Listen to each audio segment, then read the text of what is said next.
Tuh.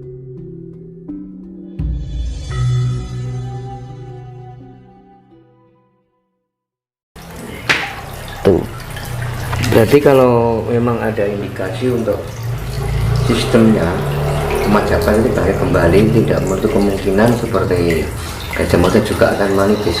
Bisa semuanya, semua raja-raja dari ini hitungannya kan per Masehi ya. Dari tahun Masehi kan ini kan Indonesia kan mengalami kejayaan setiap 700 abad sekali ya.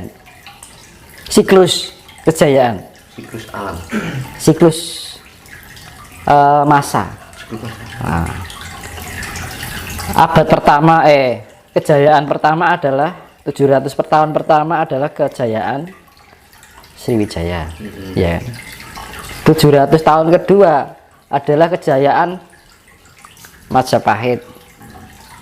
700 tahun ketiga sekarang ini sudah terproses menuju kejayaan. Kan itu. Makanya tidak heran ini adalah masa-masa terakhir dari tahun Masehi terdapat 3 siklus masa setiap 700 tahun sekali mengalami suatu kejayaan. Abad ke-7, abad ke-14 dan sekarang abad 21. Terhitung abad 21 tahun ke-21 ya kan. 2021 kan abad 21 kan terhitung 2001 masuknya. Nah, 2001 kan tahun pertama dari abad 2021. Abad 2001 kan termasuk tahun pertama dari abad 21 ya. Ini sudah berjalan nanti pesat sekali perkembangannya, terjadi banyak hal-hal yang sifatnya aneh. Jadi nanti bermunculan, jadi yang seperti jenengan awal bilang tadi, akan orang ngobrak-ngabrik saja tiba-tiba langsung kena dampaknya, itu efeknya itu nanti jiwa-jiwa lampau ini manitis kembali. Ini kalau jenengan bisa melihat gaib, alam maya, kehidupan maya kan, kehidupan maya kan suatu yang sifatnya maya, itu tidak kelihatan astral, itu melihat jiwa-jiwa itu pada mencari wadah. Ada yang sudah mendapatkan wadah, ada yang belum. Nah, nanti setelah dan hati-hati setelah Imlek nanti ke depan itu banyak akan banyak terjadi kecelakaan massal. Maksudnya setelah massal gimana? Ya, kejadian yang membawa korban banyak. Massal ini misalnya pesawat, kan massal melibatkan banyak orang gitu loh maksudnya. Ya makanya hati-hati. Jadi disarankan kalau mau kemana itu nyebut Ibu Pertiwi Bapak Angkoso, ya kan. Jadi lebih hati-hati di tahun ini. Sifatnya ya air kan gitu kan. Nah, bencana yang terjadi akan banyak berkaitan dengan air dan tanah. Untuk tahun ini? Ya. Berkaitan dengan gempa atau air atau banjir, entah itu tsunami, nggak tahu kayak. Pokoknya berkaitan dengan air dan tanah. Tuh. Lah, harimau itu sifatnya kebijaksanaan, tapi juga dia memangsa. Iya kan? Harimau itu sifatnya kasih. Kalau dia dekat dengan ada orang dekat mempunyai kasih sayang terhadap harimau itu, dia tidak mau mencelakai. Ya kan? Tapi kalau orang itu tidak bisa dekat dengan harimau itu, maka akan diterkam. Karena harimau sifatnya tanah. Artinya, jika kita mendekatkan diri dengan alam atau tanah bumi ini, kita akan disayang oleh bumi itu juga. Tapi kalau kita tidak ada pendekatan rasa kasih dengan bumi ini, maka akan disantap oleh bumi itu sendiri. Macan sifatnya tanah. Air ya berkaitan dengan air. Tuh. Makanya macan itu bisa memangsa, tapi juga dia bisa mengasihi bagi orang yang mengasihi dia. Makanya kan ada yang, misalnya kucing nih, kucing kan kalau sama yang memiliki kan penuh kelembutan gitu. Macan pun juga, cuman kan macan kan gede, tenaganya besar. Kita lebih kewalahan kan gitu dengan tenaga harimau kan. Kalau makanya kan di luar negeri banyak orang yang pelihara harimau sama yang pemiliknya, dia nggak ngapa-ngapain karena ada kasih sayang. Tapi manakala sama orang lain terkam. Nah itu sifat harimau itu. Makanya kita harus bisa macan itu kan sifatnya tanah, kita harus tanah kan bumi itu maksudnya. Kita harus mencintai bumi ini agar kita tidak dimangsa oleh bumi itu sendiri. Nah, terus kan mengatakan bahwa akan terjadi banyak bencana, bahkan ada musibah kematian massal. Ada nggak tips agar kita ini bisa selamat dari semua bahaya itu? Itu tadi yang seperti saya bilang itu tadi, pengolahan cipta rasa jiwa dan karsa kita harus ada. Jadi pikiran positif, perasaan positif, aura kita tebaran kasih sayang, perilaku kita lebih pada kesadaran penuh, iya kan? Kita lebih memantaskan diri bagaimana kita harus berperilaku, budi pekerti, luhur, ya. Kalau kita bisa menerapkan itu, nanti kita akan diarahkan oleh alam itu sendiri, karena alam ini juga sedang bekerja, dan leluhur-leluhur yang namanya jiwa lampau ini akan membantu kita di dalam proses pemurnian diri menjadi pribadi yang lebih welas asih kan gitu. Ini kita frekuensinya sangat besar. Kalau kita berbuat buruk, maka karma buruknya juga akan, roda putaran karmanya akan begitu cepat. Tapi kalau kita berniat untuk menjadi baik, karma kebaikannya juga bergerak begitu cepat.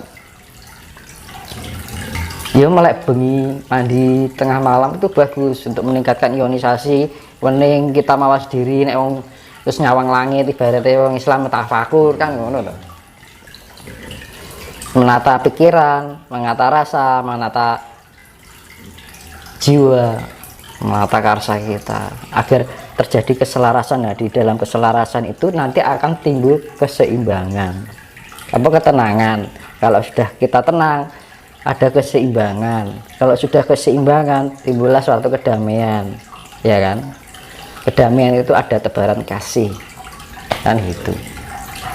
Terus ini mas, terkait dengan banyaknya musibah yang saat ini kan di daerah-daerah kan banyak terjadi musibah bencana alam. Itu kan kalau kita lihat terus kita kaitkan dengan statement Mas Kiles bahwa nanti akan ada perubahan peradaban baru. Yang saya tanyakan mas, kenapa setiap mau ada perubahan peradaban baru harus diawali bahkan diakhiri dengan musibah atau bencana? Ini kan misalnya gini, renovasi rumah harus diapakan? Bongkar total. Nah, ya kan? Karena apa? Kalau tidak dibongkar total nanti tidak kuat. Harus dipondasi dari awal lagi dengan cara dihancurkan. Sama hal saja, alam ini sudah merasa tidak nyaman dengan perilaku manusia. Terus akhirnya dia melakukan refleksi, ya kan? Bumi itu berputar, yaitu rotasi, dan melakukan translasi dan refleksi, ya kan? Pergeseran itu translasi, rotasi itu perputaran, refleksi itu menciptakan keseimbangan lagi, ya kan? Biar apa? Kondisi bumi itu nyaman lagi, karena bumi ini kalau ngomong itu sudah tidak nyaman sekali dengan kondisi di dalam tubuh bumi itu sendiri, karena ulah siapa? Ulah manusia. Akhirnya bumi ini ingin mandi pakai apa? Pakai air laut. Akhirnya dibersihkan karena air laut itu sifatnya penetralisir. kandungan neutron. Jadi kandungan air itu sifatnya netral, penetralisir. Makanya nek wong arep wong golek wong pinter mah tebarono uyah kan ngono. Untuk penetralisir yang susunya sifatnya negatif. Karena di dalam itu kan ada kandungan magnesium, asam sulfat dan oksigen. Akhirnya terciptalah unsur neutron yang ada di dalam unsur air laut asin. Nah gitu, itu dewanya dewa Baruna kan, kayak dewa air tawar kan, dewanya dewa Indra kan ngono. Jadi jiwanya ini disebut dewa Indra, jiwanya air laut disebut Batara Baruna, jiwanya matahari disebut Batara Surya, jiwanya bulan disebut Dewi Condro, gitu. Dewanya bintang disebut Dewi Kartika, ya. Dewanya awan disebut Bathara Sambu, dewanya petir disebut Bathara Wungkuwang, dewanya putaran cakra disebut Bathara Cakra, dewanya waktu disebut Bathara Kala, dewanya magnet ataupun sifatnya kasih asmara itu dewanya Dewa Asmara. Kan lengkap itu. Nah, itu adalah nanti yang menjadi simbol Hastabrata kan itu toh. Nanti yang akan dibikin bendera Nusantara itu adalah Hastabrata. Karena apa, di bumi ini ada kehidupan karena ada kelengkapan dari 8 unsur semesta, yaitu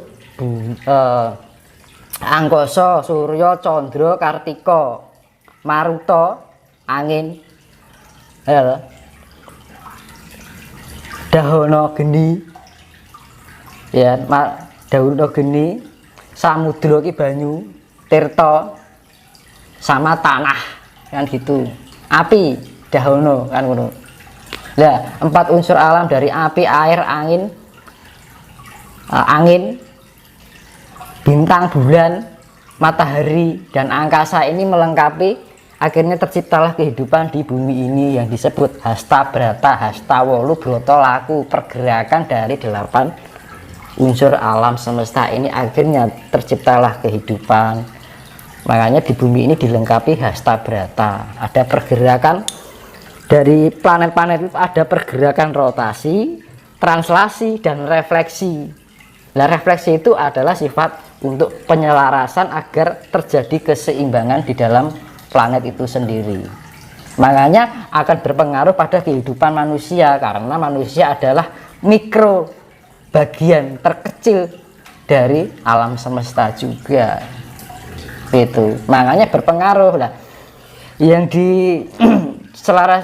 disisakan apa? Jiwa-jiwa yang tidak merugikan oleh untuk alam ini. Tapi kalau jiwa-jiwa yang merugikan alam, maka dia akan disapu habis oleh tanah, air, api, dan angin.